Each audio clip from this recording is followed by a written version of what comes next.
សួស្តីពុកម៉ែបងប្អូនប្រិយមិត្តជាទីគោរពសូមស្វាគមន៍មកកាន់ Channel ឆ្នោតផ្សងសំណាងរបស់ Admin ថ្ងៃនេះ Admin មានលេខតម្រុយល្អៗរបស់ឆ្នោតយួនសម្រាប់យកមកចែកជូនពុកម៉ែបងប្អូននៅថ្ងៃទី25 ខែ11 ឆ្នាំ 2025 នេះ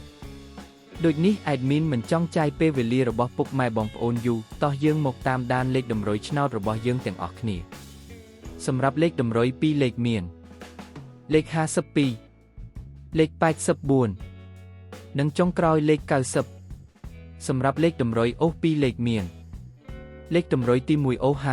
50និងលេខតម្រុយចុងក្រោយអូស80សម្រាប់លេខតម្រុយ3លេខមាន522គុណ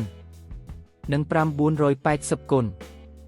សម្រាប់លេខតម្រុយថ្ងៃនេះ Admin សូមជូនពរឲ្យពុកម៉ែបងប្អូននិងប្រិយមិត្តទាំងឡាយជួបតែសំណាងល្អទាំងអស់គ្នាហេងមានលាភមានជ័យជាចុងក្រោយសូមកុំភ្លេចជួយចុច Subscribe និង Comment ហើយដាក់សញ្ញារូបកណ្ដឹងដើម្បីជាការផ្ដល់កម្លាំងចិត្តមកកាន់ Admin ជាពិសេសងាយស្រួលតាមដានវីដេអូថ្មីៗនិងលេខតម្រុយល្អៗជាប្រចាំថ្ងៃជាមួយ Admin សូមគោរពលាពុកម៉ែបងប្អូនពី Admin ឆ្នោតផ្សងសំណាងសូមសំណាងល្អទាំងអស់គ្នាសូមអរគុណ